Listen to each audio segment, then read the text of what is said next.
UK की राजनीति में कुछ वाकई दिलचस्प हो रहा है। मैं आपको थोड़ा सा संदर्भ देता हूं।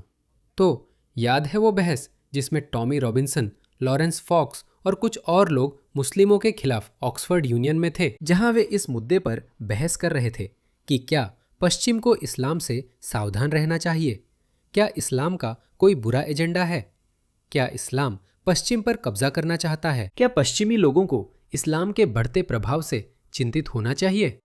तो ये प्रतिभाशाली मुस्लिम महिला, ये वाली, यही उसने अकेले ही बहसों के इतिहास में सबसे बड़ा आत्मघाती गोल कर दिया। इस वीडियो को देखिए, 12.6 मिलियन बार देखा गया है। ठीक है, 12.6 मिलियन बार देखा गया। बहस देखे बिना ही कई लोग कह रहे हैं, देखो यही तो हम आपको बताते हैं, इस्लाम पश्चिम के लिए अच्छा नहीं है, यही वजह है। स्टीफन यैग्जली लेनिन, जो अपने हुड़दंगी समर्थकों के बीच टॉमी रॉबिन्सन के नाम से जाने जाते हैं। स्टीफन आज रात बाहर भीड़ आपके खिलाफ दंगा कर रही है और एक मुस्लिम फिलिस्तीनी राष्ट्रपति और ज्यादातर दक्षिण एशियाई कार्यकारी समिति की सुरक्षा और उदारता के बिना आप सचमुच बुरी तरह फंस जाते।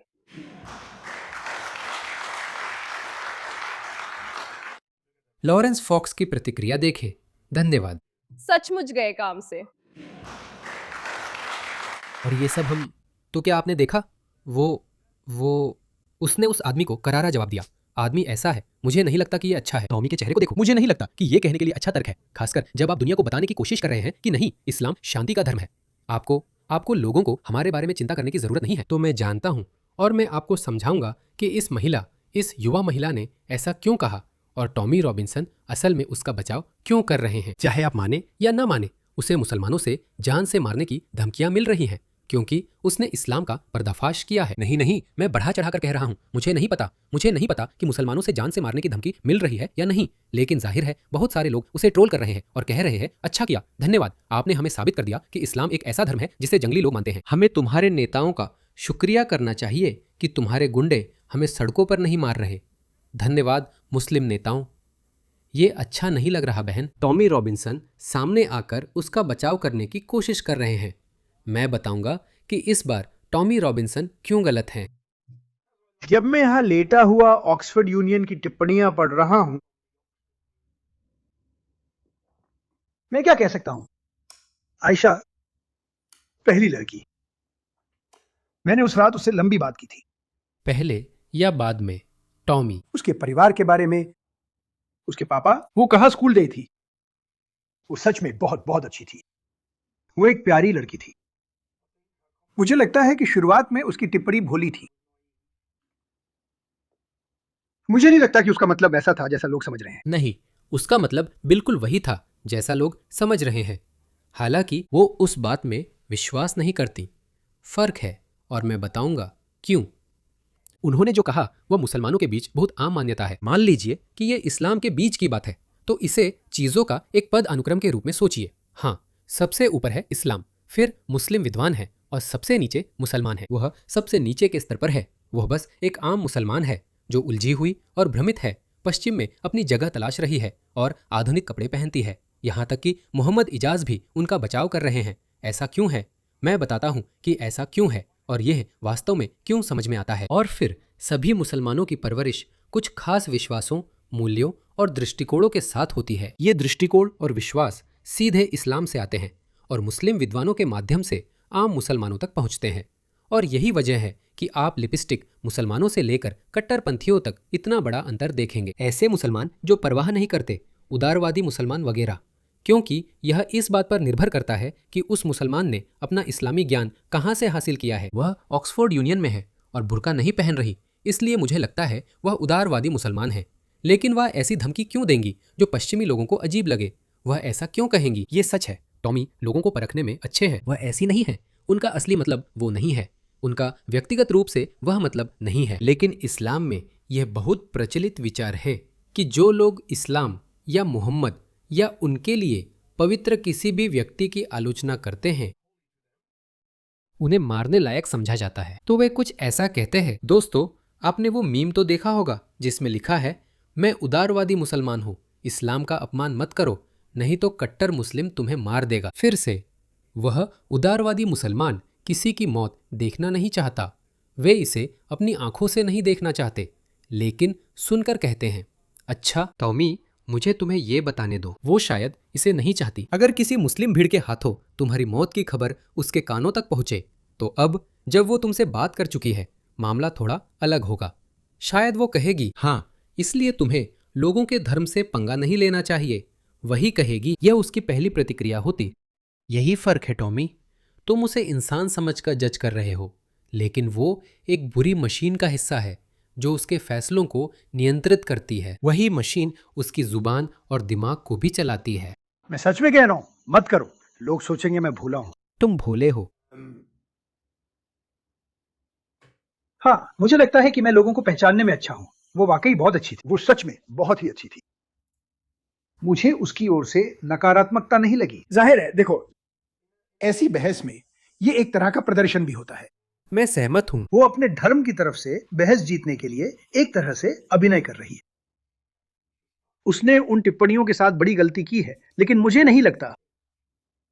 असल में मुझे पूरा यकीन है कि उसका ऐसा मतलब नहीं था। मुझे पता है उसने क्या कहा, लेकिन उसका मतलब ऐसा नहीं था कि उसे ऐसे लिया जाए। मुझे थोड़ा सा वहां मौजूद सभी लोगों में से, वहां बहस कर रहे सभी लोगों में से, उस पैनल में कुछ जिहाद समर्थक साधु भी थे। वो उनमें से एक नहीं थी। लेकिन वो उसी टीम में है टॉमी। वो उसी टीम में है, इसलिए जो भी टीम तय करेगी वो उसी के साथ रहेगी।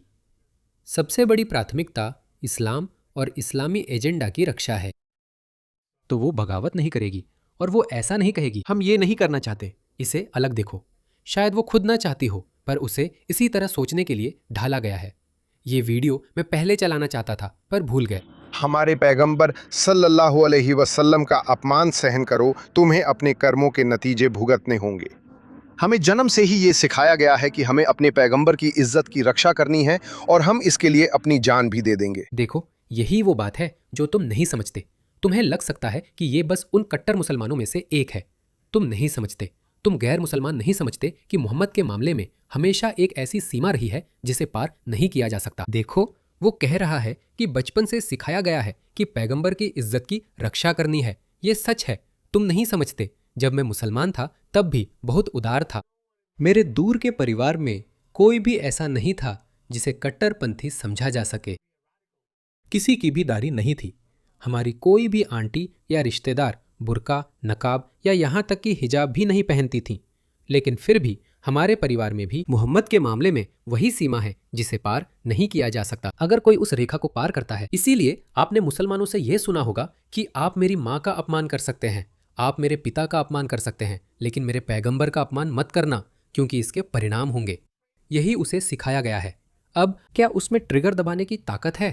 मुझे शायद नहीं लगता, लेकिन इसे कम मत आंकिए या अपनी पश्चिमी सोच मत लगाइए। अपने पश्चिमी व्यक्तिवाद वाले नजरिए से व्यक्तिवादी होना एक बहुत ही अनोखी पश्चिमी सोच है कि हम किसी व्यक्ति का मूल्यांकन व्यक्तिगत रूप से करेंगे। हम उसे एक व्यक्ति मानेंगे, लेकिन इस्लाम अलग प्रणाली है। यह व्यक्तिगत नहीं बल्कि सामूहिक रूप से काम करता है। सामूहिकतावादी विचारधारा है। और यह, हाँ, मुझे लगता है कि यही बात आप मिस कर रहे हैं। टॉमी उसके बारे में सही है, लेकिन वह उसे यूं ही छोड़ देने में गलत है, क्योंकि शायद यही समय है कि वह वापस जाए और सोचे, ठीक है, मैंने सोचा कि मैंने यह बात मजाक में कही थी, क्योंकि मुसलमानों में ऐसी धारणा है मैं उसे जिंदा खा जाऊंगा। हाँ, आप जानते हैं, ये तो बस पाकिस्तानी मुहावरा है, लेकिन मुझे यकीन है कि अफ्रीका में भी इसका कोई समान अर्थ वाला मुहावरा होगा। तो वे ऐसी बातें कहते हैं जो अभी भी उनकी राष्ट्रीय मानसिकता, उनकी सांस्कृतिक मानसिकता में गहराई से बसी हुई है। हर व्यक्ति ऐसा नहीं करता, लेकिन वे सोचते हैं कि यह स्वीकार्य है। वो बहुत अच्छी लड़की थी। टॉमी, क्या तुम प्यार में हो? उस रात से मैंने यही सीखा। बहस से हटकर देखो, हम राजनीतिक विचारों पर बहस कर रहे हैं, लेकिन मुझे लगता है कि कोई भी जो भी मुश्किल या नकारात्मक छवि उन्हें उनकी टिप्पणियों से मिल रही है, मुझे नहीं लगता उसने वे टिप्पणियां उस मतलब से की थी। हाँ, ये तुम्हारी बहुत अच्छी बात है टॉमी, और मुझे लगता है टॉमी, फिर से, क्योंकि वह बहुत अच्छे इंसान है। वह बहुत अच्छे इंसान है। मुझे समझ नहीं आता कि लोग उन्हें इतना क्यों नापसंद करते हैं। वे उसे उकसाते हैं और पास आकर खड़े हो जाते हैं। जब वे उसे भड़काते हैं तो मुझे भी लगता है मैं वैसा ही हो जाऊंगा।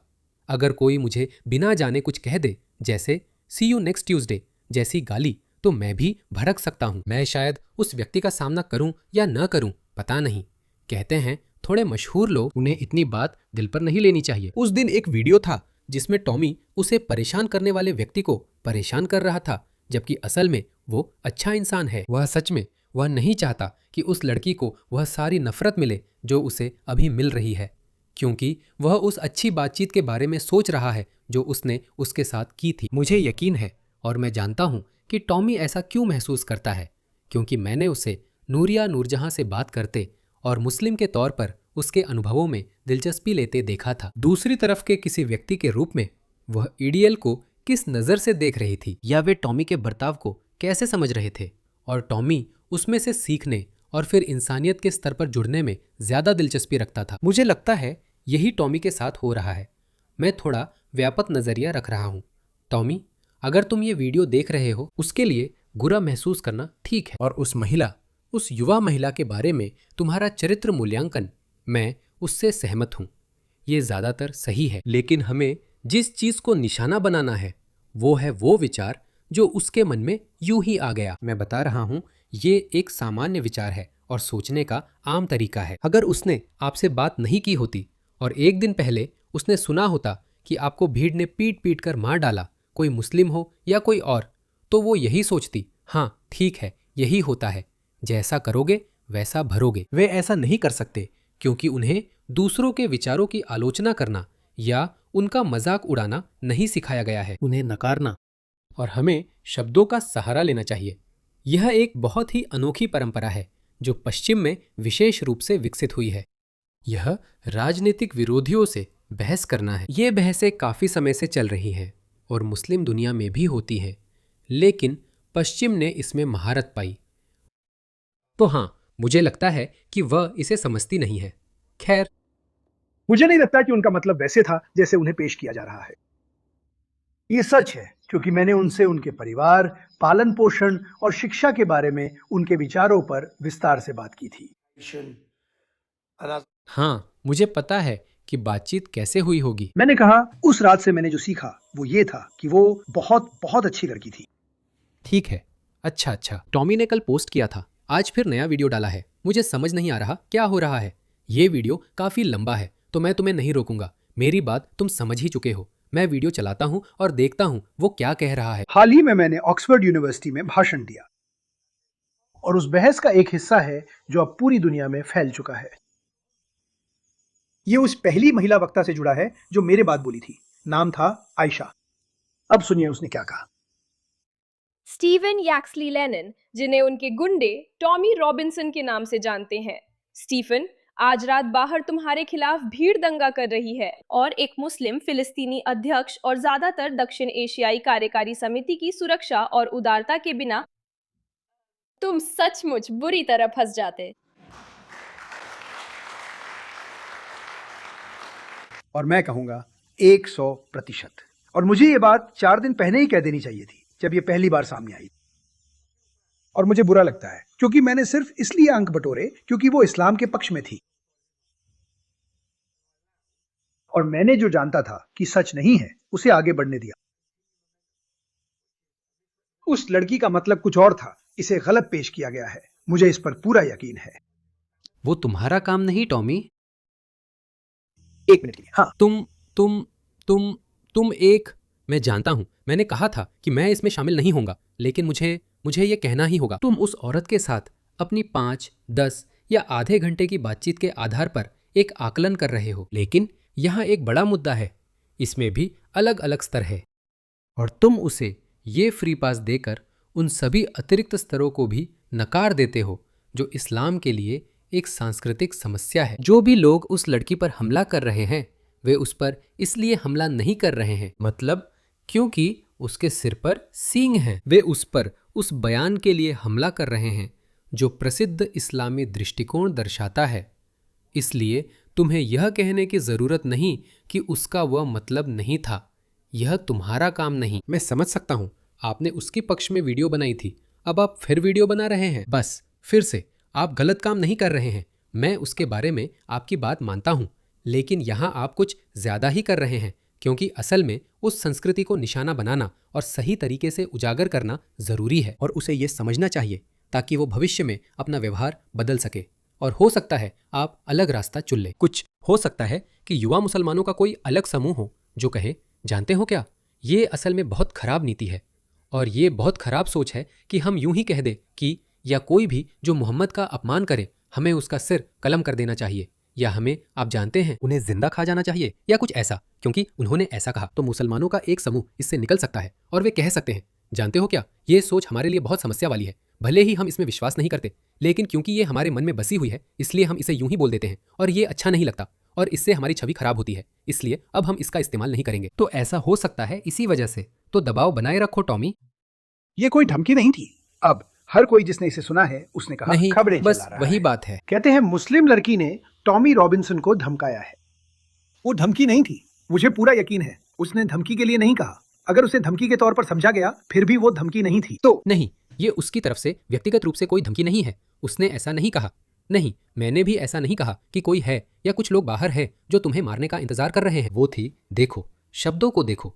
उसने कहा अगर वो फिलिस्तीनी लड़का और दूसरा दक्षिण एशियाई मुस्लिम न होते तो फिर वो हो चुका होता। वो सिर्फ ये बता रही है कि मुस्लिम समुदाय कितना गुस्से में है या कैसे बर्ताव कर सकता है।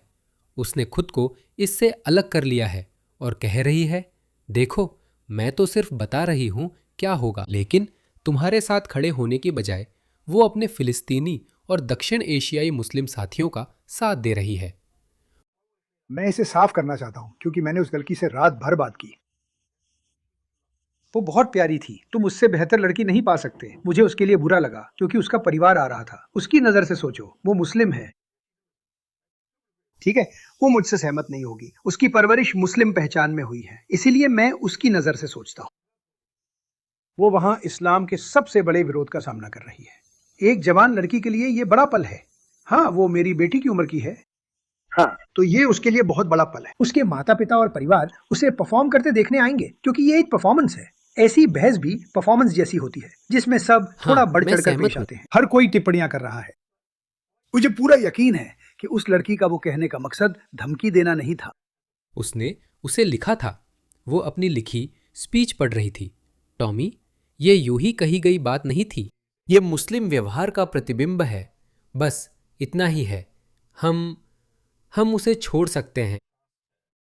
लेकिन हर कोई इस्लाम में हिंसा की प्रवृत्ति और आकर्षण पर ध्यान केंद्रित कर रहा है। यही बड़ी बात है टॉमी। साथ ही एक बात साफ करनी है, बाहर इस्लामवादियों की भीड़ नहीं थी।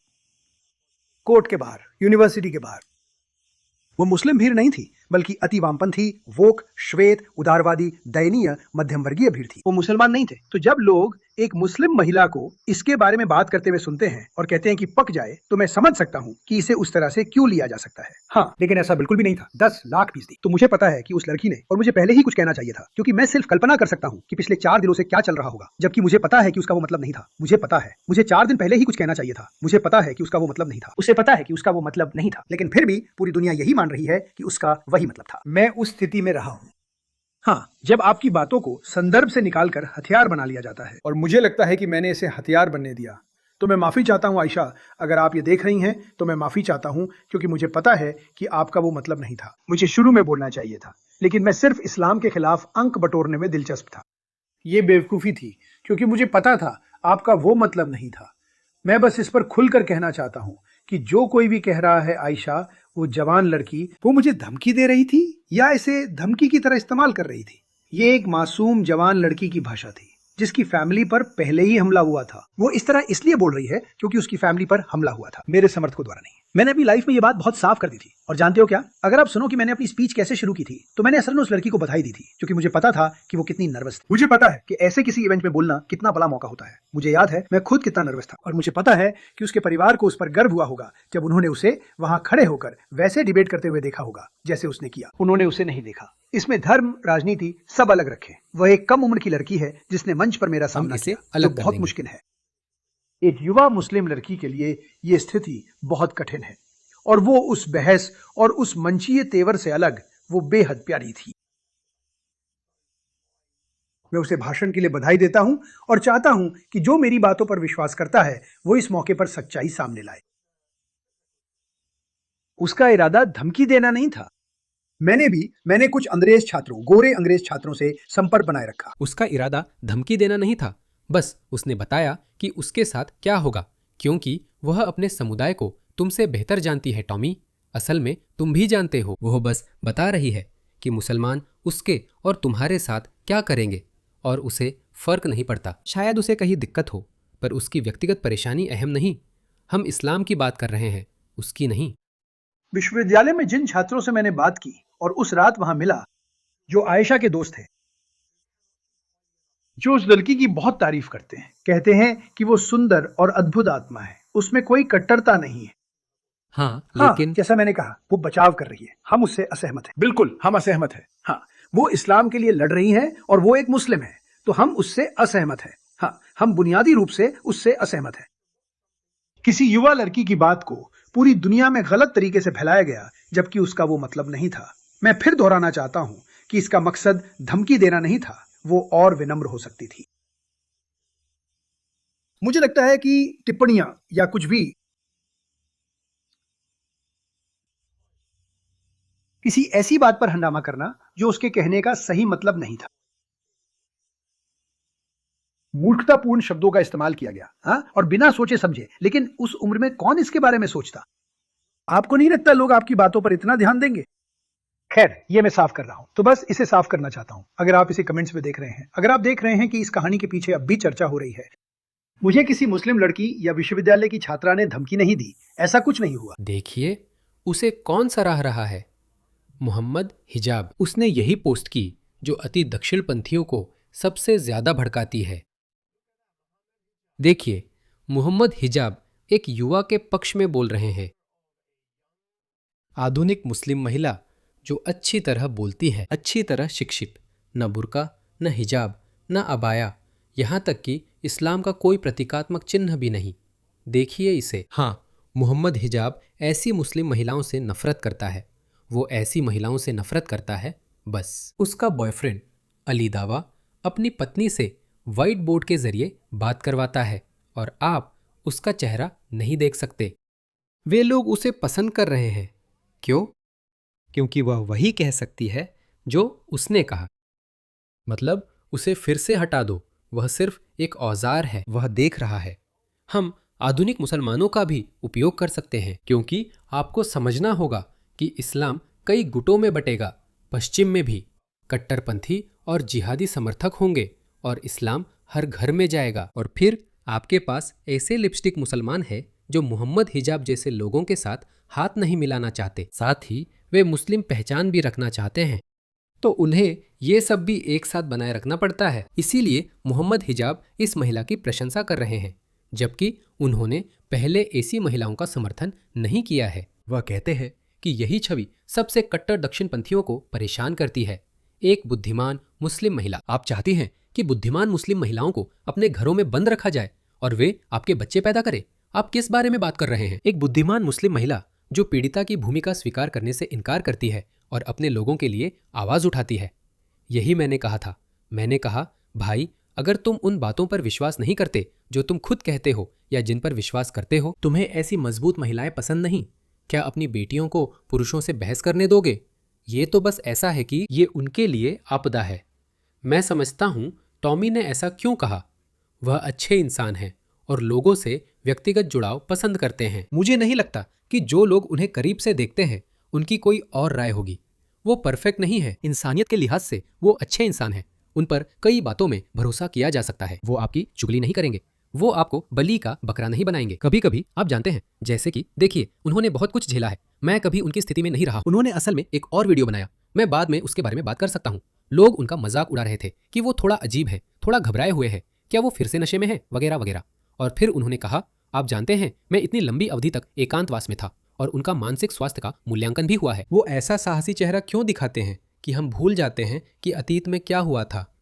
मुझे नहीं पता। मैं एक दिन भी नहीं जी सकता। मैं अकेले रहने वाला जानवर हूँ। मैं अकेले रहने वाला बाघ हूँ। अगर मेरे पास गैजेट्स ना हों तो मैं पागल हो जाऊंगा। ये लोग इतने समय एकांत कारावास में रहे और हमें पता नहीं चला। मैं टॉमी की मंशा समझता हूँ, लेकिन टॉमी तुम उस पर ज्यादा ध्यान दे रहे हो। तुम्हें ध्यान देना चाहिए कि वह किस चीज का प्रतिनिधित्व करती है।